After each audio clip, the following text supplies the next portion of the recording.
हमारे पिताजी हमेशा कहते थे कि भाई बहुत सादगी से रहो, राजनीति सेवा करने के लिए और ये दिखावे के लिए नहीं है।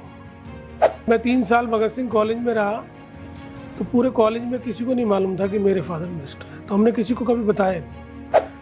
क्रिकेट का मेरा बड़ा भारी शौक था, मैं क्रिकेटर बनना चाहता था, बहुत क्रिकेट खेलता था। वो इच्छा कभी कभी फिर बलवती हो जाती है। अभी जब वो छक्का लगा वो पूरा हल्ला हुआ।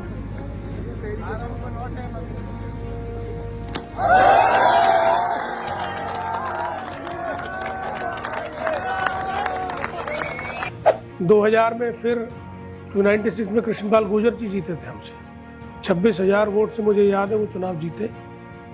और अखबार में कटिंग बनी थी कि वे प्यादे ने वजीर को मार दिया, क्योंकि चौधरी महेंद्र प्रताप बहुत सीनियर लीडर थे और कृष्णपाल जी उस समय काउंसलर थे।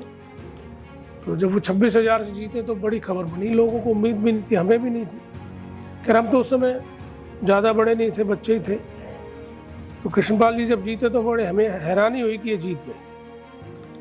वेणुका जी जीवन में आई, ये भी एक बड़ा पहलू था। हमने शादी की और हमें 7 साल लगे अपने माता पिता को मनाने में।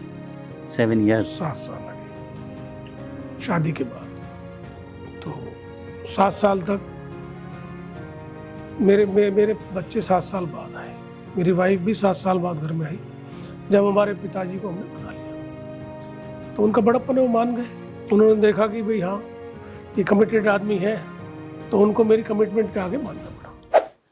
राम राम हरियाणा, मैं सौरभ भारद्वाज और आप सभी के साथ लाइव हैं व्यू ऑफ स्टूडियो पॉडकास्ट में। और आज हमारे साथ हैं कांग्रेस के वरिष्ठ नेता हैं विजय प्रताप। उनके साथ बातचीत करेंगे, विजय प्रताप के साथ बातचीत करेंगे आज, और समझने की कोशिश करेंगे उनके जीवन के जो छुए अनछुए पहलू हैं उनको लाने का प्रयास करेंगे। विजय जी, सबसे पहले तो स्वागत है, हार्दिक अभिनंदन है आपका। धन्यवाद, नमस्कार जी। तो विजय जी, आज आपके साथ बातचीत करेंगे, समझने की कोशिश करेंगे कि विजय प्रताप क्या हैं। सबसे पहले तो आपको बधाई हो, आपकी पूरी टीम को, आपके तकरीबन 7-7.25 लाख सब्सक्राइबर्स हैं। और आज आपने व्यू ऑफ हरियाणा शुरू किया है, पहले आप जी व्यू ऑफ फरीदाबाद में थे, अब आपका दायरा पूरे स्टेट में है। तो आपको बधाई और शुभकामनाएं कि ईश्वर की अनुकंपा और लोगों के प्यार से आप व्यू ऑफ इंडिया भी शुरू करें। बहुत बहुत धन्यवाद। देखिए, मैं तो सोच रहा था आज आपका करंट अफेयर्स पे आप बात करेंगे, मौजूदा हालात फरीदाबाद के, हरियाणा के, राजनीति के, उस पर भी आएंगे। लेकिन आपने तो बिल्कुल मेरे को अप्रत्याशित था मेरे लिए। विजय जी, उस पर भी बात करेंगे। तो मुझे अभी मैं समझता हूँ कि मैं उस मुकाम पे नहीं हूँ कि मेरी कोई इतनी बड़ी कहानी बने, पर लेकिन आपने मुझसे कहा है आज अगर हम बात करें तो आज पूरे फरीदाबाद की जो राजनीति है वो कहीं ना कहीं एक धुरी तो विजय प्रताप हैं ही उसकी। देखिए, ये सब लोगों के प्यार की बात है। हम जहाँ बैठे हैं, आप सबसे सामने देखिए, मेरे दादाजी का फोटो है, पंडित जवाहरलाल नेहरू जी के साथ। सन 60 में पंडित जवाहरलाल नेहरू आए थे जब प्रधानमंत्री थे वो, और मेरे दादाजी चेयरमैन थे, चौधरी नेतराम। तो उस समय जॉइंट पंजाब हुआ करता था, हरियाणा का गठन नहीं हुआ था, तो जिले भी बहुत कम थे। गुड़गांव एक बहुत बड़ा जिला, सबसे बड़ा जिला था, जिसमें आज फरीदाबाद, पलवल, मेवात, रेवाड़ी तक का इलाका था, और गुड़गांव भी। आज उसके 5 जिले। तो पहले चेयरमैन मेरे दादाजी थे। तब उन्होंने पंडित जी को बुलाया था सन 60 में अनंगपुर गांव में। आजकल वैसे अनंगपुर भी नेशनल इंटरनेशनल मैप पे है। तो तब भी एक बात आई थी उस दौरान कि भाई इतना बड़ा पहाड़ी क्षेत्र है, यहाँ कोई बड़ी परियोजना लाई जाए। सेंट्रल गवर्नमेंट की, स्टेट गवर्नमेंट की बात थी। और हमारे दादाजी ने जब पंडित जी को बुलाया था कि भाई ये हजारों वर्षों से हम लोग यहाँ रहते आए हैं, सरकार यहाँ पर कोई बड़ी परियोजना बनाएगी तो हम लोग तो यहाँ से जाना पड़ेगा, और गुजर बसर कैसे होगा। वो पुराना समय था, पहले तो पहाड़ी देवता था, अब भी देवता है। पहाड़ में ही लोग अपना पशुपालन से, पहाड़ से ही औषधियाँ होती थी, वहीं पशु अपना चरते थे, पहाड़ पे ही लोग रहते थे। तो तब से ये शुरू हुई राजनीति हमारे परिवार में, दादाजी के समय से। उसके बाद सन 65 में एस चेयरमैन दादाजी कम उम्र में चले गए। हमारे फादर 20 साल के थे, तो फादर सबसे बड़े थे, परिवार भी संभालना था और जो हमारे दादाजी की लेगेसी थी इतनी बड़ी, उसको भी संभालना था। तो हमारे फादर 21 साल की उम्र में ही लोगों ने उनको पॉलिटिक्स में एंटर करा दिया। चौधरी महेंद्र प्रताप जी को सरपंच बन गए 21 साल में। फिर सन 72 में 27 साल की उम्र में वो चेयरमैन बने। सन 1977 में कांग्रेस में थे, कांग्रेस से जब टिकट नहीं मिली वो इंडिपेंडेंट लड़े। एमएलए का मेवला महाराजपुर हुआ करता था, हरियाणा का सबसे बड़ा क्षेत्र था, और उसमें 350 वोट से वो पहला चुनाव हारे हमारे। तो यहाँ से हमारे पिताजी का चुनावी सफर तय हुआ। लेकिन सन 82, 87, 91 लगातार 3 दफा जीत के एमएलए बने। वो नेता विधायक दल बने कांग्रेस के, राजीव गांधी जी ने उनको ज्वाइन कराया, और 91 में वो कैबिनेट मंत्री बने। चौधरी भंजनलाल जब सीएम बने तो 91 में कैबिनेट में। तो उस समय हम कॉलेज में पढ़ते थे। तो हम तो जब बचपन से जैसी हमने आंखें खोली तो राजनीति देखी अपने घर परिवार में, राजकाज देखा। कहते हैं चौधरी महेंद्र प्रताप मंत्री होते थे चंडीगढ़ में, लेकिन यहाँ सब कुछ विजय प्रताप के ही इर्द गिर्द घूमता था। नहीं, ऐसा नहीं है, ऐसा नहीं है। मैं, आपने जब मेरी पूरी कहानी पूछी तो मैं पूरी पहले से बता रहा हूँ। तो 91 में जब मिनिस्टर बने हमारे फादर पहली बार कैबिनेट, तो उस समय हमारी उम्र तो 17 साल थी। कॉलेज के स्कूल में थे। फिर दिल्ली यूनिवर्सिटी में शहीद भगत सिंह कॉलेज में हमारा एडमिशन हो गया बीकॉम, तो वहाँ पढ़ाई की। तो हमारे पिताजी हमेशा कहते थे कि भाई बहुत सादगी से रहो, राजनीति सेवा करने के लिए मिली है और ये दिखावे के लिए नहीं है। तो मैं स्कूल में पढ़ता था नोएडा, वहाँ किसी को मालूम नहीं था कि मेरे पिताजी मिनिस्टर हैं। अच्छा। 1 साल बाद उनको जब पता चला कि मेरे पिताजी मिनिस्टर हैं, तो मतलब 1 साल तक पता नहीं चला। वो भी हमारे एक टीचर थे जो हमारे मामा जी के नोन थे, उन्होंने उनके मुंह से निकल गई, वरना मैंने स्कूल में किसी को बताया नहीं होता, तब जाके पता चली। और मैं 3 साल भगत सिंह कॉलेज में रहा, तो पूरे कॉलेज में किसी को नहीं मालूम था कि मेरे फादर मिनिस्टर हैं। तो हमने किसी को कभी बताया नहीं। हमारे फादर कहते थे भाई सादगी से रहो, अभी तुम स्टूडेंट लाइफ में हो, सारा ध्यान अपना पढ़ाई में रखो। क्रिकेट का मेरा बड़ा भारी शौक था, मैं क्रिकेटर बनना चाहता था, बहुत क्रिकेट खेलता था। वो इच्छा कभी कभी फिर बलवती हो जाती है। अभी जब वो छक्का लगा, वो पूरा हल्ला हुआ।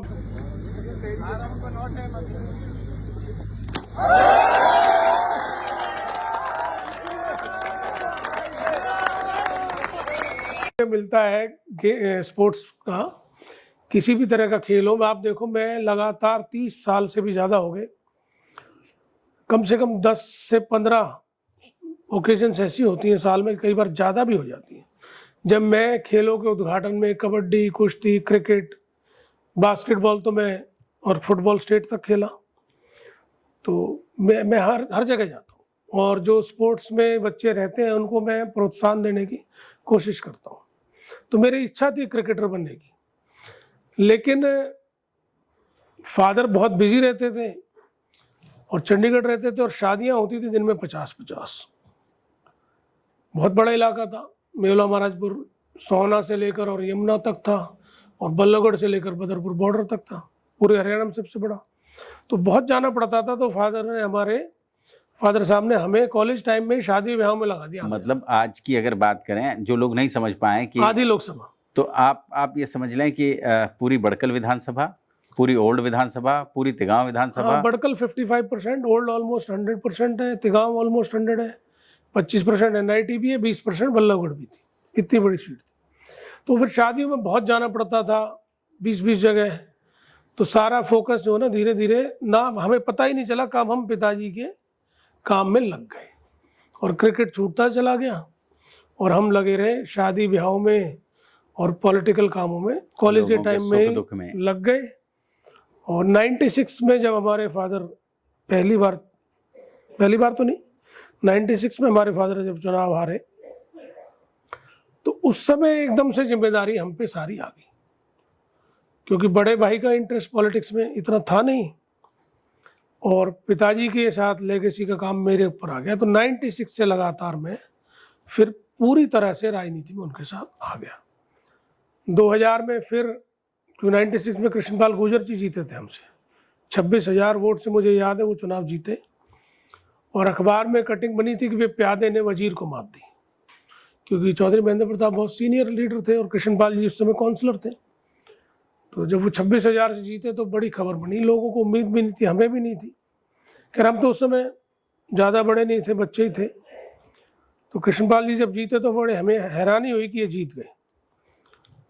तो तब से हम पॉलिटिक्स में पिताजी के साथ लगे। खैर उन्होंने मेहनत की, ऐसा नहीं, कृष्णपाल जी ने भी, इसमें हमें मानना पड़ेगा। सन 2000 में फिर दोबारा चुनाव हुआ विधानसभा का। उस समय तक मैं पूरी बागडोर चुनाव की संभाल चुका था और कांग्रेस पार्टी से हमारे पिताजी की टिकट कट गई। एन मूवमेंट पे हमारे पिताजी फिर बीएसपी से लड़े और इतना बड़ा चुनाव हुआ। इनेलो और बीजेपी की सरकार बनी, कृष्णपाल जी बीजेपी के कैंडिडेट थे और मात्र 161 वोटों से हम चुनाव हार गए। और पहली बार ऐसा हुआ किसी बीएसपी वाले को हरियाणा में वोट मिली हो। 51,000 वोट आई थी हमारे स्टेट। तो वहाँ से चुनाव का सफ़र हुआ और आप देख लीजिए 2000 से लेकर 2024 तक के सभी चुनाव, चाहे वो मैंने लड़े चाहे मेरे पिताजी ने लड़े, उनका प्रबंधन हमने किया और तभी से हम राजनीति में हैं। तो मैं अपने दादाजी को मैंने कभी देखा नहीं, पर हमारे घर में उनका दर्जा भगवान का है, वही हमारे देवता हैं पहले। और उन्हीं की वजह से आज हमारा जो राजनीतिक सामाजिक जो भी स्थान है उसकी सब आधारशिला हमारे दादाजी चौधरी नेतराम जी। तो उनको देख के हमें प्रेरणा मिलती है कि कैसे एक आदमी ने उस मंदे समय में, जब संसाधन देश में नहीं थे, इलाका गरीब था, तो भारत के पहले प्रधानमंत्री को बुलाया। आप देखेंगे कितने ऊंचा स्टेज लगाया। उस समय कितना विजन था उस आदमी का कि ऊंचे स्टेज से पूरा 360 डिग्री व्यू आ जाएगा प्राइम मिनिस्टर को, तो प्राइम मिनिस्टर देख लेगा यहाँ की एक भौगोलिक स्थिति। पंडित नेहरू ने कहा भी था, भाई नेतराम जी बहुत होशियार आदमी हो, आपने स्टेज ऊंचा इसलिए लगाया कि मैं सब कुछ देख लूँ और देखने के बाद मैं आपसे सहमत हूँ कि यहाँ गाँवों को नहीं उजाड़ना चाहिए। तो उस आदमी से हमें प्रेरणा मिली। कैसे, अब आप देखो बल्लभगढ़ से सोहना रोड श्रमदान से मेरे दादाजी ने शुरू कराया। गवर्नमेंट कॉलेज जो आपका है फरीदाबाद का नेहरू कॉलेज, पहला गवर्नमेंट, पहले इसके संस्थापक चेयरमैन वो रहे। 1-1 रुपये 5-5 रुपये समाज से इकट्ठा करके KL मेहता जी थे जो आज दयानंद संस्थान के, वो हमारे दादाजी के शिष्य थे।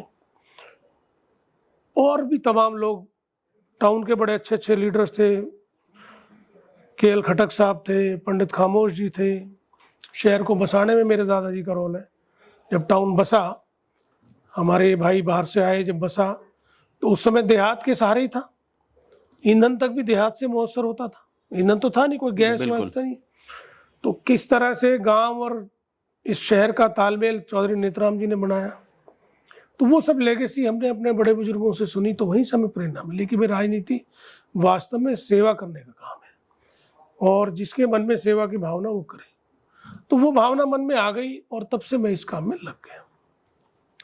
और ऐसा कभी नहीं रहा कि भाई सब मेरे इर्द गिर्द घूमी। मैंने अपनी तरफ से ऑनेस्ट प्रयास किया है कि कोई भी आदमी आया है जेन्युइनली, उसकी मदद हो सके और गलत चीज़ का साथ हम ना दें। तो वो हमारा मोटो रहा है, वो हमारी पॉलिसी रही है। मैं आज भी उसी पे अड़े हूँ। तो अभी बच्चे चाहते हैं कि वो इस लेगेसी को आगे बढ़ाएं? बिटिया तो मेरी छोटी है, वो पढ़ रही है अभी, ग्रेजुएशन, मतलब 12th करने के बाद ग्रेजुएशन स्टार्ट हुई उसकी। बेटा मेरा मास्टर्स करके आया है कनाडा से। तो मैंने उसको भी यही कहा, विधि विधान, बेटी का नाम विधि है, बेटा विधान है। तो मैंने उसको बोला, बेटे को भी बोला, मेरे भाई का बेटा सिद्धार्थ, मैंने उसको भी बोला कि भाई हमारे फादर ने बिल्कुल स्पॉटलेस, 5 बार MLA रहे, मिनिस्टर रहे, CLP रहे, स्पॉटलेस उनका कैरियर रहा है और उन्हीं से हमें प्रेरणा है। हमारे फादर से, हमारे दादा से, हमारे फादर से प्रेरणा है। आपको कोई ज़रूरी नहीं है कि आप पॉलिटिक्स करो। अगर आपके हृदय में लोगों के प्रति सेवा का भाव है और ईमानदारी आप चाहते हो, विकास चाहते हो, असल में आप समाज का उत्थान चाहते हो, तो आप राजनीति करना, अदरवाइज आप अपना और काम कीजिए। तो मेरे बेटे ने मेरे को ये कहा, मैं पढ़ के आया हूँ पापा, या तो आप बिजनेस कराओ मेरे से या आप अपने साथ लगाओ। मैंने कहा ये आपकी इच्छा है, मेरे साथ लगना है तो फिर आपको परीक्षा देनी पड़ेगी 1 साल। और 1 साल की परीक्षा ये है कि आपके अंदर भावना मैं देखूंगा कि काम करने की भावना है, लोगों के प्रति आप विनम्र हैं, आपका सेवा का भाव है, तो मैं आपको कहूँगा कि आप साथ रहो, अदरवाइज अपना काम करो। तो अभी उसका प्रोबेशन पीरियड चल रहा है। ओके। 1 साल का टाइम अभी उसका होगा, जनवरी में पूरा होगा। तो जनवरी में मैं तय करूँगा, अगर वो उत्तीर्ण होता है तो अपने साथ रखूँगा काम में, वरना उसको बिजनेस में डालूँ। वेणुका जी जीवन में आई, ये भी एक बड़ा पहलू था। हाँ देखो, हमारे यहाँ पर लव मैरिज का होना बड़ा मुश्किल काम था, सच्चाई है। और चाहे समाज की बात हो, चाहे परिवार की बात हो, एक्सेप्टेबिलिटी उस समय बड़ी कम थी। ये बात 97 की है। तो 97 में मैंने शादी की, 23.5 साल मेरी उम्र थी। तो एक्सेप्टेबिलिटी नहीं थी फैमिली में, बाहर भी समाज में भी नहीं थी। ठीक है, लेकिन मेरी विचारधारा थी कि भाई आदमी को कमिटेड होना चाहिए। और पहले भी हम देखते हैं कि हमने जो पढ़ा, अपने शास्त्र पढ़े हैं, रामायण महाभारत पढ़ी है, स्वयं भगवान राम और सीता मैया का स्वयंवर हुआ है, भगवान श्री कृष्ण ने स्वयंवर किए। तो मैंने कहा यार ये हमारे पुरानी पद्धति में तो था, अब बाउंडेशंस क्यों आ गई। तो बहुत सोच विचार करके मैंने निर्णय लिया कि भाई मुझे इस प्रेम विवाह में जाना है, और कमिटमेंट मेरी अपने आप से और उनसे हो गई थी। तो हमने शादी की और हमें 7 साल लगे अपने माता पिता को मनाने के। 7 years। 7 साल लगे शादी के बाद। तो 7 साल तक मेरे बच्चे 7 साल बाद आए, मेरी वाइफ भी 7 साल बाद घर में आई, जब हमारे पिताजी को हमने मना लिया। तो उनका बड़प्पन है, वो मान गए। उन्होंने देखा कि भाई हाँ ये कमिटेड आदमी है, तो उनको मेरी कमिटमेंट के आगे मानना पड़ा। और मैं इस मामले में समाज का भी बड़ा थैंकफुल हूँ कि समाज ने भी मेरे को एक्सेप्ट किया, मेरी इस विचारधारा को, जो लीक से हटकी थी। 97 में तो बहुत ज़्यादा लीक से हटकी थी, अब तो खैर ये आम हो गई है। उस समय तो मैं जो ना कहते ना ध्वजवाहक बना। ध्वजवाहक, यस। हाँ, तो लेकिन समाज ने भी एक्सेप्ट किया, टॉर्च बियर। हाँ एक्सेप्ट किया। इसमें समाज का भी योगदान है, और हमने यही कोशिश की भाई हम अपने आचरण से सिद्ध कर सकें कि हमारा निर्णय सही था। तो लोगों ने उसमें मोहर लगाई, हमें इस बात की खुशी। क्यों लगा, इतनी बड़ी विधानसभा थी ये मेवला महाराजपुर, जी, क्यों महसूस हुआ कि आपको केवल और केवल बड़कल विधानसभा के साथ ही जाना है? दरअसल जब डिलिमिटेशन हुआ मेवला महाराजपुर 2005 में, लास्ट चुनाव चौधरी महेंद्र प्रताप जी लड़े मेवला महाराजपुर से। तो वहाँ उस समय है वो कृष्णपाल गुर्जर जी से 63,000 वोटों से जीते। उसके बाद 2009 का चुनाव परिसीमन में आना था। तो परिसीमन जब हुआ तो हमारी कंस्टिट्यूएंसी 5 जगह बटी, तिगांव, ओल्ड, बड़कल, बल्लभगढ़ और एनआईटी। तो हमारे बहुत से मजबूत गांव एनआईटी में थे, तिगांव में हमारा बहुत ज़्यादा प्यार था। तो तिगांव के लोगों ने कहा जी तिगांव लड़ो। तो हमारे पिताजी ने कहा कि कोई बात नहीं, इस दफ़ा मैं ये चाहता हूँ, तिगांव गांव में एक बड़ी जनसभा थी, मैं ये चाहता हूँ। तिगांव के लोगों ने कहा, उसमें शायद जेपी नागर जी भी थे उस समय। जेपी नागर जी, उनके फादर चौधरी धर्मवीर नागर जी बड़े सीनियर लीडर रहे और वो इलाके के बहुत बड़े पंच रहे नागर साहब। मैं तो अपने जीवन में बहुत कम ऐसे लोग हैं जिनसे इतना प्रभावित हुआ हूँ जितना जेपी नागर जी के फादर धर्मवीर नागर जी से। बहुत बड़े पंच थे, बहुत कूल हेडेड आदमी थे। तो उस समय मीटिंग में उन्होंने कहा कि चौ साहब आप 4 दफ़ा हमारे इलाके यहाँ से बन लिया, इलाका अलग हो रहा है, तो आप अपने पहाड़ से लड़ लो, इस बार नहर पार के आदमी के लिए छोड़ दो। तो फरीदाबाद हमेशा ऐसे ही कहलाया जाता, नहर पार, सेक्टर और पहाड़। हाँ, 3 भागों में पहाड़। और हमारी एक कंस्टिट्यूएंसी अकेली ऐसी थी जो तीनों में थी। तो हमारे फादर ने कहा ठीक है भाई, मैं और मेरे बच्चे, अब आप कह रहे हो तो तिगांव से आप लोग लड़ो, हम नहीं लड़ेंगे। तो तिगांव तो इसलिए छोड़ी, वरना तिगांव हमारा सबसे स्ट्रांग होल्ड था।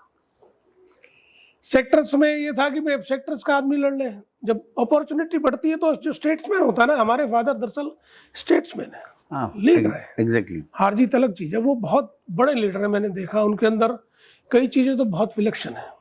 वो सीएम मटेरियल है, और ठीक है चीफ मिनिस्टर एक बनता है, मटेरियल 10-20 लोग होते हैं वो हमेशा से सीएम मटेरियल रहे, लेकिन उन्होंने हमेशा अपने दौर के चीफ मिनिस्टर्स के साथ बहुत अच्छे से काम किया है, रिगार्डफुल, चाहे वो बंसीलाल जी हो, चाहे वो देवीलाल जी हो, हुड्डा साहब हो, भजन लाल जी हो। तो हमारे फादर स्टेट्समैन, उन्होंने कहा नहीं अपॉर्चुनिटी तो नए लोग आए, और हमारा ये बनता है राइट कि जहां हमारा मकान है वो बड़कल में है, और जहां हमारा घर है, गांव है, सॉरी, तो इस वजह से हमने बड़कल को चुना। बड़कल विधानसभा से। वरना ज्यादा हमारे गांव में नाइटी में थे, यहाँ गांव कम थे, लेकिन लोगों ने भी हाथों हाथ लिया, चौधरी महेंद्र प्रताप जी को जिताया 13,000 से, मिनिस्टर बनाया, और उन्होंने काम किए। बड़कल उस समय 2009 से 14 तक हरियाणा में दूसरे नंबर की ऐसी कंस्टिट्यूंसी थी जहां सबसे ज्यादा बजट लगा था। एक कंस्टिट्यूंसी में सबसे ज्यादा बजट 5 साल में लगा उस समय, जब आज तो 4 गुना महंगाई होगी, तो 800 करोड़ से ज्यादा का बजट बड़कल में लगा, पूरी कायाकल्प हो गई थी। और 14 तक मिनिस्टर रहे वो यहाँ, 14 के बाद आप देख रहे हैं फरीदाबाद की हालत बड़ी खराब हो गई, काम ही नहीं हुआ। तो ये कारण रहा था इसको चुनने का। हार और जीत चुनाव में एक बड़ा मतलब एक ही सिक्के के दो पहलू हैं। जी, मुख्य चीज है लड़ना। फरीदाबाद में ये कहा जाता है विजय प्रताप जो हैं वो एक विजन वाले लीडर हैं, वो एक विजन के साथ राजनीति में हैं। देखो विजन तो पॉलिटिकल आदमी को होना ही चाहिए। मेरा ये मानना है, मेरे जीवन में बहुत से कुछ ऐसे लोग रहे, एक हमारे प्रिंसिपल गणपति सिंह जी थे, रिश्तेदार भी थे, बहुत बड़े विद्वान और लेखक थे, हमारे घर ही रहते थे। मेरी मम्मी के सगे दादा तो नहीं थे, लेकिन गांव के हिसाब से दादा लगते थे। मेरे दादाजी के शिष्य थे, तो वो कॉलेज संस्थानों से जुड़े रहे, तो वो हमारे घर के बड़े के रूप में रहते थे। एक कमरा बैठक में देखिए उनका ही था। तो 7 साल पहले वो नहीं रहे, 90 साल के में, तो उनसे हमने बहुत कुछ सीखा। वो हमेशा ये कहते थे कि विजय, एक नेता के दिल में दर्द होना चाहिए जनता के प्रति। अगर आप उस दर्द को महसूस नहीं करते तो आप फिर नेता नहीं हो। हारना जीतना तो अलग बात है। जेपी चुनाव नहीं जीते, राम मनोहर लोहिया बहुत बड़े वो थे, वो चुनाव नहीं जीते, महात्मा गांधी भी चुनाव तो लड़े ही नहीं। खैर उस श्रेणी में तो हम लोग नहीं है, लेकिन मैंने उनकी बात सीखी कि दर्द होना चाहिए।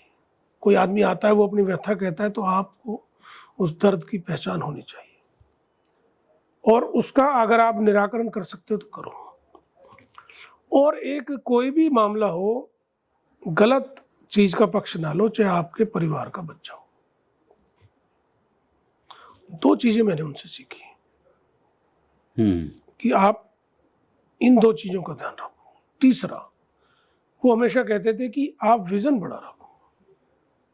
वो पंडित नेहरू से प्रभावित थे, नेहरू जी के साथ उन्होंने काम किया, तो कह रहे पंडित नेहरू जी बहुत विजनरी आदमी थे। तभी जब देश आजाद हुआ, सैकड़ों 100-200 करोड़ का बजट था देश का। जब अब तो एक कॉरपोरेशन का बजट ही 2000 करोड़ है, 2500 करोड़।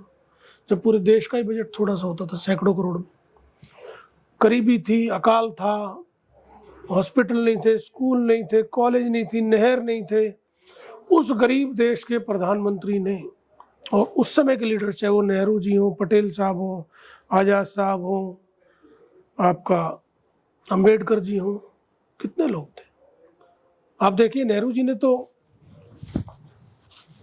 संघ वाले आदमियों को भी मिनिस्टर बनाया था, आउट ऑफ पार्टी। अंबेडकर साहब कांग्रेस के थोड़ी थे, विजनरी आदमी थे कि मुझे विजनरी लोग अपनी कैबिनेट में चाहिए। वो अकेला एग्जाम्पल है, श्यामा प्रसाद मुखर्जी साहब को बनाया अपने साथ मिनिस्टर।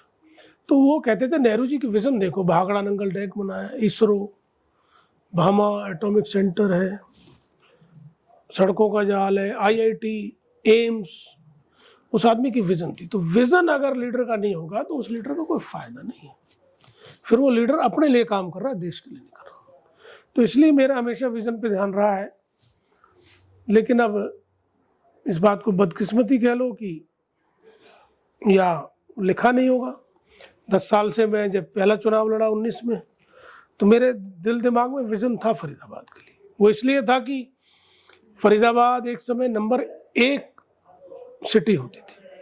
हम जब पैदा हुए देखा तो पूरे एनसीआर में नंबर 1 सिटी होती थी। नोएडा, हमारे मामा थे तो हम नोएडा देखते थे। नोएडा में हमारे मुकाबले कुछ तरक्की नहीं थी। आज नोएडा हमसे बहुत आगे हो गया। उनकी तरक्की को देख के खुशी होती है, लेकिन अपनी रैंकिंग को देख के दुख होता है। तो फरीदाबाद के लिए एक विजन था हमारे दिमाग में, लेकिन वो पूरा नहीं हो पा रहा। दुख इस बात का। विजय जी, जो दूसरे शहर हैं हरियाणा के, वो फरीदाबाद से बहुत आगे निकल गए। पिछले 10 सालों में, 15 सालों में लोग ये मानते हैं कि फरीदाबाद को जिस रफ्तार से आगे बढ़ना चाहिए था, जो उसकी पोजीशन है, जो उसकी आप कह लें कि दिल्ली एनसीआर में जो उसकी हैसियत है, वो कहीं ना कहीं घटती चली गई। देखिए सौरभ जी, मैं बताऊं आपको, एक समय फरीदाबाद सबसे बड़ा एड्रेस था। हरियाणा तो छोड़ो, देश में भी लोग कहते थे भाई शिफ्ट होना है, फरीदाबाद शिफ्ट होते हैं। न केवल एनसीआर, हिंदुस्तान भर में नाम था। धीरे धीरे धीरे ये हालात हो गए अब कि फरीदाबाद की रेटिंग हरियाणा में ही नहीं बची। एनसीआर में तो हम सबसे पीछे ही हैं। लोग कहते हैं कि गुड़गांव हमसे आगे निकल गया, हमें इस बात की खुशी है। लेकिन मेरा ये मानना है कि गुड़गांव के साथ भी बीजेपी सरकार ने न्याय नहीं किया। आज थोड़ी सी बारिश में गुड़गांव जाम हो जाता है। सड़कों की हालात देखो आप, 1-2 रोड को देख के, उसके अलावा सड़क अच्छी नहीं है। पब्लिक ट्रांसपोर्ट की स्थिति अच्छी नहीं है, पानी की स्थिति अच्छी नहीं है। जो एक सिटी होनी चाहिए, मॉडल सिटी होनी चाहिए, वो नहीं है। एयरपोर्ट से नजदीकी का फायदा, आईटी आने का फायदा, ठीक है ना, बड़ी आईएमटी बना दी, इसकी वजह से काम चल रहा है। लेकिन जहां तक मेरा मानना है, मेरी तसल्ली गुड़गांव देख के भी नहीं है, फरीदाबाद देख के तो होगी कैसे। तो कंपैरिजन में कोई ऐसा शहर, अब फरीदाबाद छोड़ो आप, हरियाणा का कोई भी ऐसा शहर नहीं है जो इस बीजेपी ने जिसका नुकसान ना किया हो।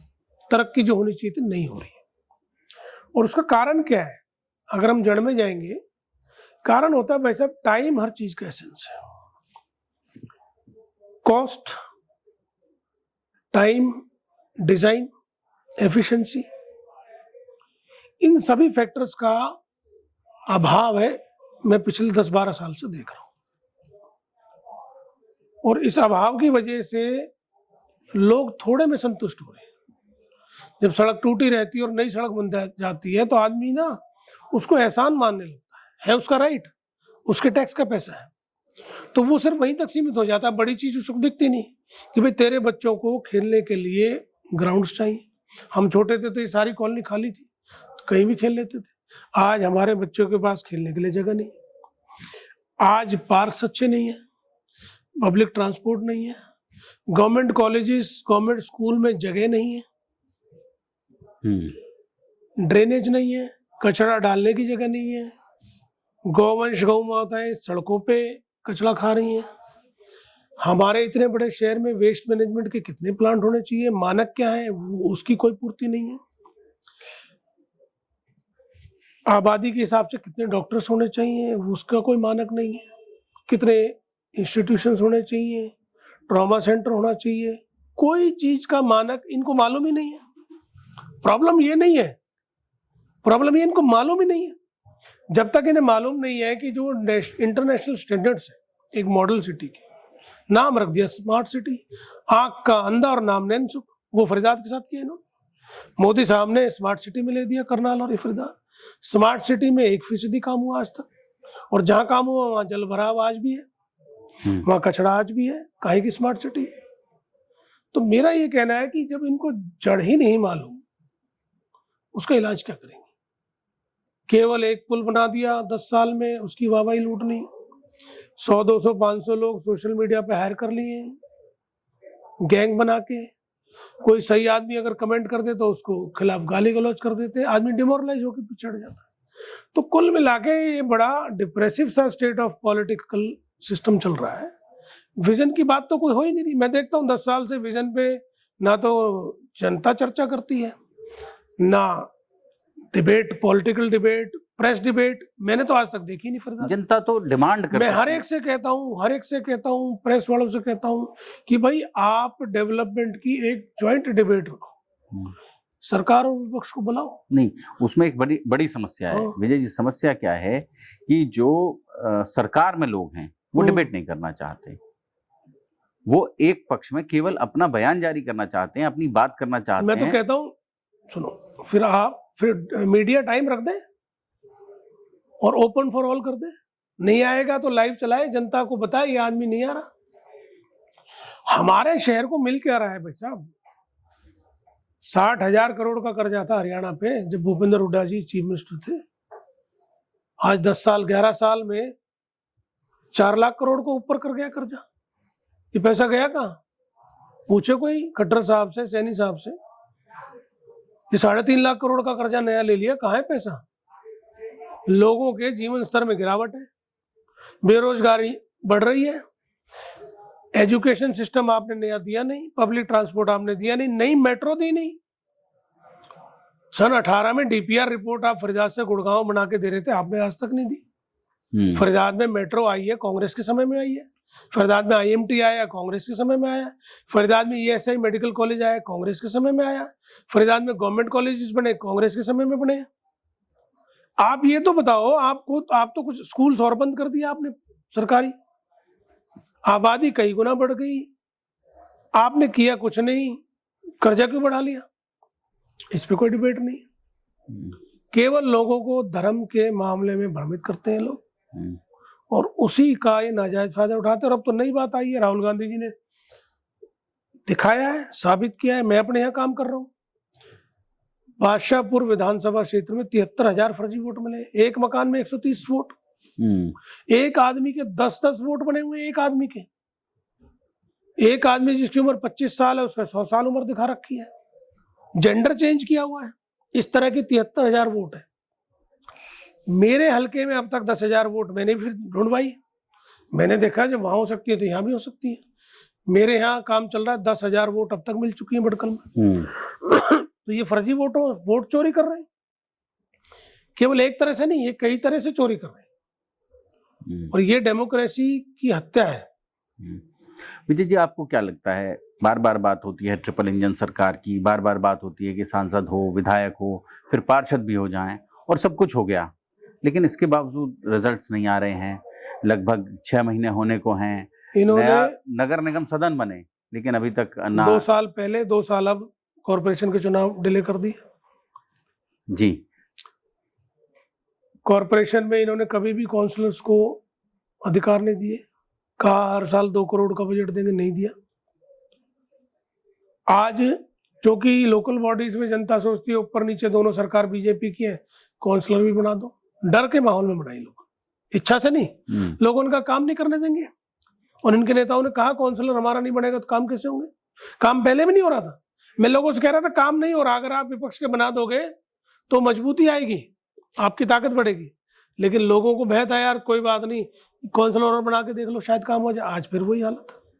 मार्च से अब क्या टाइम आ गया भाई साहब, अभी तक इनके सीनियर डिप्टी मेयर का चुनाव नहीं हो पाया। 2,500 करोड़ का जो बजट है कॉर्पोरेशन का, इसका हिसाब नहीं दिया इन्होंने। अब कहाँ तो पैसा जा रहा है? मेयर को भी बैठकों में बुलाना बंद कर दिया है। वो तो इनकी इनफाइटिंग, इनके बर्तन ज्यादा बज रहे हैं आपस में। लेकिन मैं ये कह रहा हूं कि लोगों को क्या मिल रहा है, लोगों को, फरीदाबाद के लोगों को क्या फायदा हो रहा है? ट्रिपल इंजन सरकार की वजह से भ्रष्टाचार बढ़ गया, अकाउंटेबिलिटी इन्होंने जीरो कर दी क्योंकि इनको परवाह नहीं है। ये कहते हैं हमारे को क्या परवाह है। इनके वर्कर और इनके नेताओं के दिमाग में एक बात और बैठ गई है कि हम तो वोट चोरी से अपना आप बन जाएंगे, पब्लिक के लिए नहीं एडमिट करते, लेकिन इनको मालूम। तो लोगों के प्रति अकाउंटेबल नहीं रहे। शहर कहां जा रहा है? 381वां स्थान आया है सफाई में। 10,000 जगह मैं आपको सुबह चिन्हित करके दिखा सकता हूं, अगर आप रोज जाए, साल लगेगा जाने में, जहां कचरा जलता है सुबह। लोगों की सेहत से खिलवाड़ है, इनको परवाह नहीं है। 1500 TDS से पानी का, they don't care about it, they damn care about it. Vijay ji, जैसी गुटबाजी अभी फिलहाल भारतीय जनता पार्टी में देखने को मिल रही है, वैसी ही लगभग कांग्रेस में भी है। दोनों में कोई विशेष फर्क नहीं महसूस देखो होता? ऐसा है, बीजेपी में तो इस समय गुटबाजी चरम पर है। आप देख रहे हैं फरीदाबाद के हालात, हरियाणा के हालात जो चल रहे हैं, आपको मालूम है। हर जिले में बीजेपी में इतनी इनफाइटिंग है, कांग्रेस में इतनी कभी भी नहीं थी। हाँ, ये बात ठीक है कि कांग्रेस में भी गुटबाजी हमेशा से रही है और आज भी है, लेकिन उसको कम करने के प्रयास में अभी हमारे शीर्ष नेतृत्व ने जिला अध्यक्षों का चयन किया है, तो हो सकता है उसके रिजल्ट अच्छे आए। मैं अभी तो नहीं कह सकता कि आ गए हैं, लेकिन मैं उम्मीद करता हूं कि शायद ये एक बड़ा कदम है गुटबाजी कम करने का, और गुटबाजी कम होती हुई दिख भी रही है।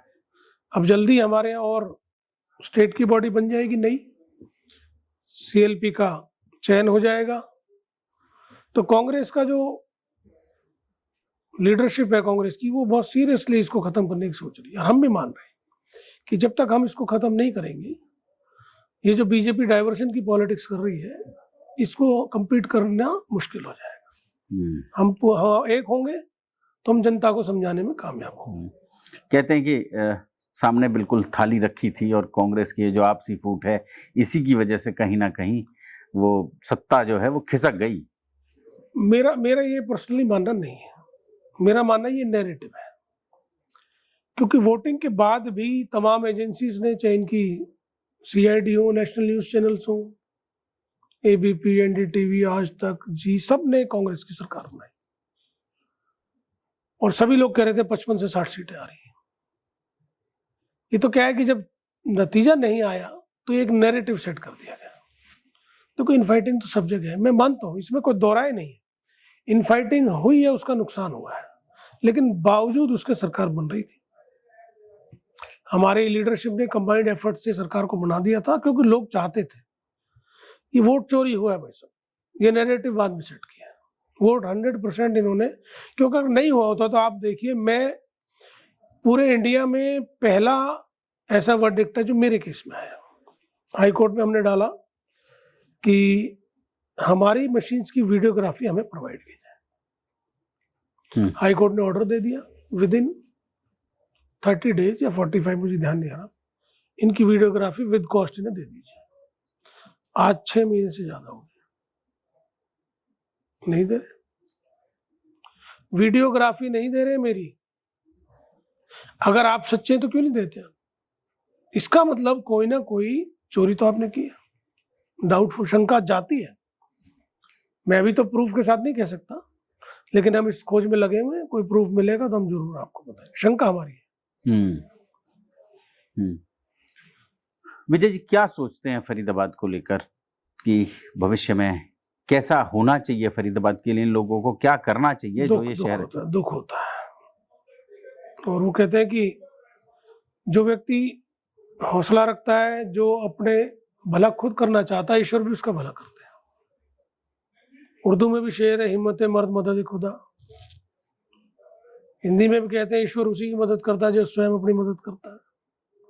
तो सबसे पहले तो मैं लोगों को जागरूक करना चाहता हूँ। मुझे कई दफा मर्तबा ये लगता है कि फरीदाबाद के जो लोग हैं, उनको फरीदाबाद की रूट से जुड़ा रहना चाहिए। बाहर से लोग आके बसते हैं, जब ही शहर बनता है। पुराने लोकल की आबादी कितनी थी? पूरे देश से लोग आए। फरीदाबाद मिनी इंडिया है, पूरे हिंदुस्तान का आदमी यहाँ रहता है। तो एक तो मैं सबसे कहना चाहता हूँ, जो आदमी जहाँ है अब वो इसकी कर्म होगी, उससे हमें प्यार करना चाहिए। उसके रिसोर्सेज हैं, चाहे वो जल है, वायु है, जमीन है, इनको खराब नहीं करना चाहिए। आज हम कोई इंडस्ट्री लगाएं और केमिकल डालें जमीन में, तो हमारे वाटर बॉडीज जो करोड़ों साल से वाटर बॉडीज थी, वो एक झटके में खत्म हो गई। आप देखिए, करोड़ों साल की मेहनत एक झटके में खत्म। मोदी साहब ने बड़ी बड़ी ऐड दे के ये पब्लिक टॉयलेट्स शुरू किए गांव में। आप कहीं भी जाइए, कच्चे टॉयलेट बने हुए, नॉर्म्स का पालन नहीं हो रहा। उनको साफ करने के लिए ब्रांडेड तेजाब भी नहीं है, बहुत तीखा तेजाब डलता है, वो तेजाब धीरे धीरे रिस्क के फिर वाटर बॉडीज में जाता है। बाहर गांव में आप देखिए लिवर की बीमारी, आप गांव में सर्वे कीजिए मेरे कहने से, कैंसर, वाट बॉर्न डिजीज तो कैंसर, फैल ही रही हैं जी, मिनरल्स की कमी, जोड़ों में दर्द, किडनी की प्रॉब्लम, लीवर की problem, sugar, BP, skin problems. गांव में आधे से ज्यादा आबादी गांवों की बीमार है इस कच्चे टॉयलेट की वजह से। लेकिन प्राइम मिनिस्टर मगरूर है, चीफ मिनिस्टर मगरूर है, विजन ही नहीं है। आप लोग कर क्या रहे हैं? आप पहले कहो कि पहले गांव के अंदर एसटीपी लगेगा, फिर टॉयलेट के कनेक्शन दीजिए। कच्चे टॉयलेट में आप मार रहे हो आने वाली आबादी को खत्म कर रहे कच्चे टॉयलेट से ज्यादा तो जो ओपन था वो ज्यादा बेहतर था। हो। मैं कह रहा हूँ आबादी को खत्म कर रहे हो, इंडस्ट्री का केमिकल जा रहा है वो खत्म। तो मैं सबसे कहना चाहता हूँ भाई अपनी इस मिट्टी से प्यार करो, ये परमात्मा की देन है, हमारे पूर्वजों की देन है। हम आगे क्या दे के जाएंगे? हम आगे बच्चों को ये दे के जाएंगे कि पानी, नहाने का पानी भी नहीं यूज कर सकते आप इस जमीन का। अब तो पीने का तो हो ही नहीं रहा, आने वाले टाइम में नहाने का भी नहीं यूज होगा। आंखें नहीं धो सकते इससे आप, केमिकल खा रहे हैं, केमिकल से नहा रहे हैं, केमिकल बोल रहे हैं, कैसे काम चलेगा? विजय जी तो मैं लोगों को जागरूक करना चाहता हूँ, प्लीज अवेयर होइए। अपने जो पब्लिक रिप्रेजेंटेटिव हैं आप उनसे जवाब मांगिए। एक छोटी सी सड़क पे खुश हो जाते हो आप लोग, टाइल लग गई मेरे यहाँ ट्यूबवेल लग गया, इसी में खुश हो जाते हो। आपके टैक्स के पैसे से सड़क, सीवर, बिजली, पानी, public transport, education, institution, sports, park, stadium, ये सब का पैसा, पुल, ये पैसा देते हो आप एक टाइल में खुश हो रहे हो। तो आप पहले आप जागरूक बनिए, फिर उस अपने पब्लिक रिप्रेजेंटेटिव को बताइए कि भाई ये है आपका काम, ये प्लीज हमें बहकाओ मत। लेकिन आदमी को लग रहा है कि मेरी जनता को जानकारी नहीं है, बावले बना, वही काम बीजेपी कर रही है। विजय जी भ्रष्टाचार क्या कहेंगे? चरम पर है बस, चरम पर है। ऐसे लोग मेरे पास आते हैं, कहते हैं जी हम डेथ सर्टिफिकेट के पैसे देखे हैं, मृत्यु सर्टिफिकेट के पैसे, कफन बेच रहे हैं, प्रॉपर्टी आईडी, फैमिली आईडी, लाखों रुपए खर्च करता आदमी अपनी जायदाद के लिए। प्रॉपर्टी आईडी बनवानी है जी, 20-25 हजार रुपए तो आम लग रहे हैं। क्यों लग रहे हैं भाई? सब पोर्टल पे ला दिया है, नहीं टोकन इश्यू कर दिए रजिस्ट्री के, स्टाम्प ड्यूटी बढ़ा दी है, रजिस्ट्रेशन चार्ज बढ़ा दिया है, फिर टोकन है, अब सर्वर डाउन है, एक परेशानी है। मुझे तो कई दफा लगता है कि जनता इतनी परेशान हो चुकी है कि अब जनता, मतलब उसको लगता है कि हम जिंदा रह ले यही बहुत है। प्लीज, यही तो, इसी फितरत से अंग्रेज इतने साल राज कर गए। जब हमारे क्रांतिकारियों ने आंदोलन किया, जब भी जागरूकता ही आजाद हुआ, तो आज भी हम गुलाम हो गए भ्रष्टाचार के। अभी 4 दिन पहले हम लोग ये खबर पढ़ रहे थे कि एंटी करप्शन ब्यूरो ने 4 IAS अधिकारियों के खिलाफ मुकदमा दर्ज कर जांच करने की परमिशन मांगी थी। वो परमिशन खारिज कर दी गई है। 50 करोड़ का घोटाला। देखिए, ये जब मुद्दा उठा था कि 200 करोड़ का, 250 करोड़ का नगर निगम घोटाला, एक फाइल है ट्यूबवेल की, 65 लाख का ट्यूबवेल जो लगता है 6 लाख, 300 फीट की इंटरलॉकिंग टाइल है 1,97 लाख। इस तरह का एक घोटाला था। मतलब 90%, कई जगह 100%, कई जगह तो फाइल पास होगी काम ही नहीं हुआ। इतना बड़ा घोटाला था। तो मैंने तब भी कहा था कि ये आई वॉश है। खट्टर साहब ने क्या किया है, 25 गेंदें तो छिपा दी, एक गेंद पकड़ी और आसमान में उछाल दी। ये घोटाला हो गया है जी, हम इसको पकड़ रहे हैं। एक फाइल, ऐसी 25 फाइल थी, लोग उस पर ध्यान देने लगे। वो 5,000 करोड़ का घोटाला था। मैंने तब भी कहा था ये घोटाला 5,000 करोड़ से कम का नहीं है। ये आज तक भी 200 करोड़ आया भाई साहब, ये 5,000 करोड़ से ऊपर का घोटाला है। मैं साबित कर सकता हूँ लाइव डिबेट में। मैं चैलेंज देता हूँ सरकार को, 11 साल हो गए बीजेपी को, सरकार अपने किसी अधिकारी, किसी प्रवक्ता, किसी नेता को भेज दे, मैं लाइव डिबेट में साबित कर दूंगा ये 5,000 करोड़ का घोटाला है। उस 250 करोड़ के घोटालेबाजों को भी अब इन्होंने बचा दिया। क्या इनके नेताओं की संलिप्तता के बगैर हो सकता था ये? यहाँ के लोकल लीडर सारे शामिल हैं, ये फरीदाबाद के सुलभ शौचालय में पैसा खा गए। ये किसको छोड़ेंगे? ये किसी को छोड़ने वाले नहीं। ये पानी में पैसा खा गए, सीवर में खा गए, ड्रेनेज में खा गए, सड़क में खा गए, टॉयलेट्स में खा गए, नौकरियों में खा गए। 40-40 बार एग्जाम होता है, खुद एग्जाम निकालते हैं, लोगों को बावला बना देते हैं, खुद ही लीकेज करा देते हैं, भर्ती करनी नहीं पड़ेगी, फिर जांच बिठा देते हैं क्योंकि भर्ती करना नहीं चाहते। तो इनका डाइवर्शन का मामला है भाई साहब, ये डाइवर्शन है 5,000 करोड़ घोटाला। ये बहुत दुख की बात है कि ये लोग उनको बचा रहे हैं जो जनता के पैसे को खा गए। विजय जी, अब जो कुछ अनंतपुर पर हो रहा है, आपको क्या लगता है कि सरकार बैकफुट पर आई है? जो लोग इतनी बड़ी तादाद में उतरे, इतनी बड़ी पंचायतें हुई। देखिए, ये लोग ना बड़े स्ट्रेटेजी से चलते हैं। मैंने जो ऑब्जर्व किया है, इनका मोडस ऑपरेंडी बीजेपी की सरकार का, ये लोग डेलिबरेटली सब काम करते हैं। इनको मालूम था कि अनंतपुर की मलकियत गांव के लोगों की है। इन्होंने दहशत बनाई, अपने लोकल लीडर्स, काउंसिलर लेवल के, एमएलए लेवल के, उनसे विधानसभा में उठवाया, काउंसिलर से पूरे गांव को डरवाया। लोगों में दहशत आ गई। लोगों ने कहा कोई बात नहीं, मेरा घर बच जाए, बाकी कुछ हो जाए, मेरा शेड बच जाए, मेरा लॉन बच जाए, मेरा क्या कहते बैंकेट बच जाए, मेरा फार्म बच जाए। इस तरह इन्होंने फूट डालो राज करो की स्थिति बनाई। लोगों को डराया, दहशत क्रिएट करी और तोड़फोड़ शुरू कर दी। सबसे पहले उस इलाके को तोड़ा जो इनको सबसे पहले चाहिए था। वो एरिया था आनंदवन। और आप मजे की बात देखिए, जिनका सबसे बड़ा स्टेक आनंदवन में था, वो पीसी कर रहे हैं और सरकार की तरफदारी कर रहे हैं जिनका टूटा है, कि कोई बात नहीं, तुम्हें आगे बचा देंगे, अब हाँ भर दो। फिर फार्म हाउस तोड़ने लगे। अपने एमएलए का फार्म तोड़ दिया, मनमोहन भड़ाना का। क्यों तोड़ दिया भाई आपने? क्या उनकी जायदाद नहीं है? वो फॉरेस्ट की प्रॉपर्टी थोड़ी है, लोगों की अपनी मलकियत है। फॉरेस्ट के नाम पे डरा के और इन्होंने सुप्रीम कोर्ट की आड़ ली और काम कर दिया। सुप्रीम कोर्ट का 2022 का डिसीजन, आपको बोलना चाहिए था सुप्रीम कोर्ट कि सुप्रीम कोर्ट को कि ये प्रॉपर्टी गांव के लोगों की है, हमारी नहीं है, सरकार की। इस पे फॉरेस्ट नहीं लागू हो सकता। आप कैसे कह रहे हैं? सुप्रीम कोर्ट को जब ये मालूम ही नहीं है कि प्रॉपर्टी किसकी है, आज तक नहीं मालूम। अगर मालूम होता तो आप देखिए, सुप्रीम कोर्ट का अभी लेटेस्ट डिसीजन है जयसिंह वर्सेस स्टेट में। सुप्रीम कोर्ट ने कहा है कि ये गलत डिसीजन था हाई कोर्ट का।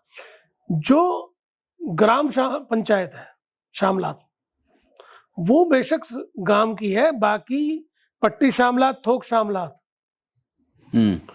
और शामलात, ये जगह किसानों की है। ये हिस्टोरिकल डिसीजन आने के बाद अपने आप अनंतपुर का मुद्दा साफ हो गया कि हम जो लड़ाई लड़ रहे थे, ये बार बार कह रहे थे। कृष्णपाल गुर्जर जी ने कहा, धनेश अदलखा ने कहा, चीफ मिनिस्टर ने उस दिन कहा कि गरीब आदमी इनके मकान बचाएंगे। मैंने कहा चीफ मिनिस्टर साहब, गरीबी मत दो हमें, हम सन 60 से इंडस्ट्रियलाइजेशन के जनक है। अनंतपुर मेवला गांव इंडस्ट्रियलाइजेशन का जनक है सन 60 से, तब की तो आपकी पैदाइश भी नहीं है मुख्यमंत्री साहब।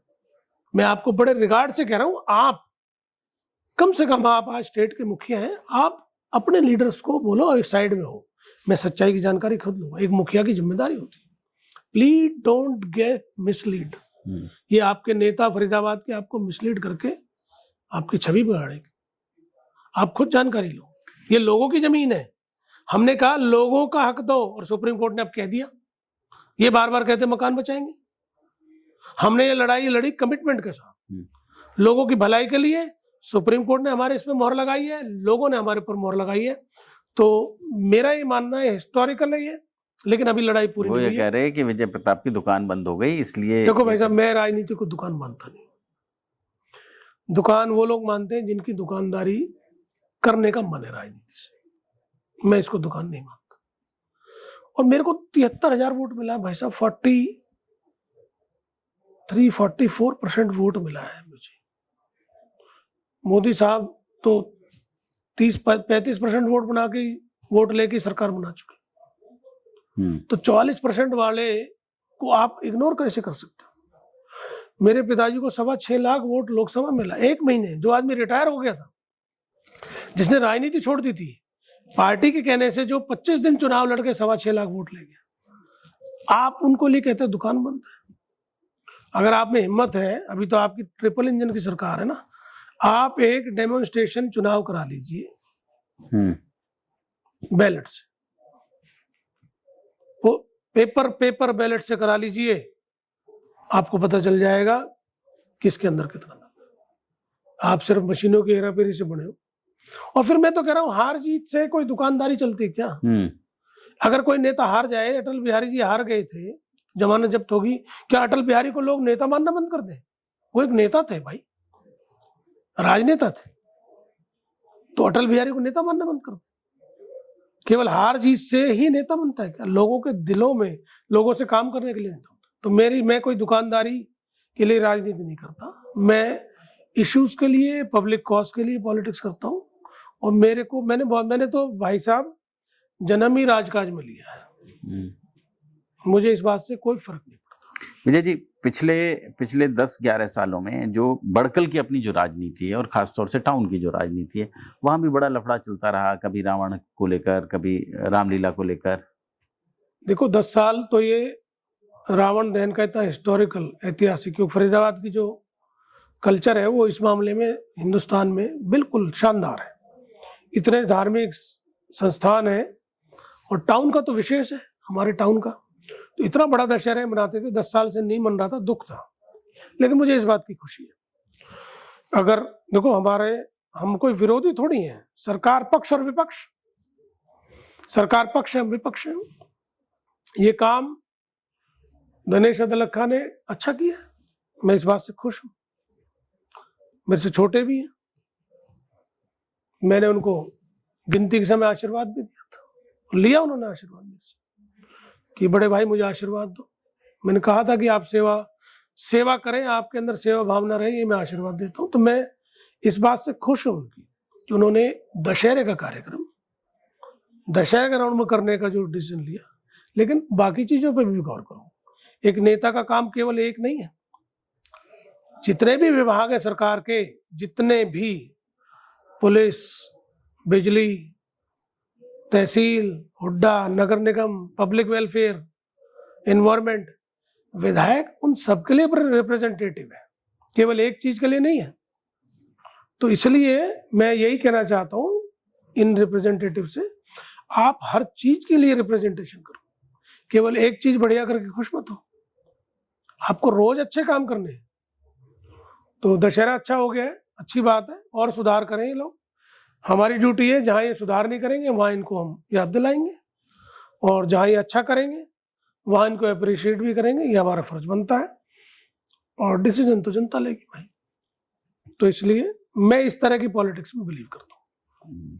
कोई मुझे इधर उधर की बात करके दबाए या भ्रमित करे, मैं उनको ये मैसेज देना चाहता हूँ, मेरे पे इस बात को कोई फर्क नहीं है। मैं चौधरी महेंद्र प्रताप जी का बेटा तो हूँ, उनका शागिर्द भी हूँ, मैंने मजबूती उनसे सीखी है, तो मैं इस बात से डाइवर्ट होने वाला नहीं। विजय जी, क्या लग रहा है आपको, जैसा भारत के इर्द गिर्द के देशों में हो रहा है, और अभी भारत के अपने हिस्से लद्दाख में हुआ, पब्लिक सड़कों पर उतर आई? देखिए आप, कितना बड़ा मामला हुआ है लद्दाख का। मैं समझता हूँ कि गांधी जी की विचारधारा वाले वो लीडर हैं, और उनको इन्होंने गिरफ्तार किया, वांगचुक। अब तो मैंने सुना है कि कहीं राजस्थान की जेल में भेज दिया उनको। आप में हिम्मत है तो वहीं रखते हैं। आपको मालूम है वहां होते तो पूरा इलाका इकट्ठा हो जाता उनके लिए। एक आंदोलन को किल करना चाहते हो? आंदोलन से जन्म लेने वाली पार्टी, जेपी आंदोलन से तो जन्म हुआ है इस पार्टी का, असली उदय तो उसी से हुआ है। वो पार्टी आंदोलन को कुचल रही है, डेमोक्रेसी को कुचल रही है। आप क्यों नहीं इंटरनेशनल मीडिया छोड़िए, नेशनल मीडिया पे क्यों नहीं आप उनकी बात सुन के उनको जवाब देते? अगर आप सही हैं तो आप जवाब दो। इस तरह से जो दमन है ये अच्छा नहीं है। और मैं ये भी कहना चाहता हूँ, ज्यादा दमन से फिर फुटाव भी होता है, गुब्बारे फूटते भी। और विपक्ष आज भी पूरे देश में, लकीली हिंदुस्तान में ऐसा है, वो हमेशा अहिंसक गांधी जी के रास्ते पे चल के आगे बढ़ाना चाहता है। आप देखो हमारे पड़ोसी देशों में जो हो रहा है दुखद, हम यही चाहते हैं, लेकिन जो अहिंसक आंदोलन है आप उसको को चल रहे हो, ये दुख की बात है। और ये इनका मोडस ऑपरेंडी इसलिए है कि ये केवल राज करना इनकी इच्छा रह गई। मुद्दे पे बात करनी चाहिए, डेमोक्रेसी को बचाइए, सदा के लिए कोई भी नहीं है। मोदी साहब के साल 2 साल, उसके बाद थोड़ी प्राइम मिनिस्टर रहेंगे। ये तो चलती रहती है, आज कल है कोई और है, परसों कोई और हो। इंसान को इतना अहंकार और इतना दमनकारी नहीं होना चाहिए। विजय जी, हमें समय देने के लिए, हमारे साथ बातचीत करने के लिए बहुत बहुत धन्यवाद। आपका भी धन्यवाद, और आपके चैनल को एक बार फिर शुभकामनाएं। और इसी तरह से हमारे विशेषकर फरीदाबाद के विकास और उत्थान के लिए आप प्रोग्राम करते रहिए। धन्यवाद, बहुत बहुत शुक्रिया। जय हिंद। जोड़ेंगे आपको ऐसी ही और महत्वपूर्ण चर्चाओं के साथ। बहुत बहुत शुक्रिया।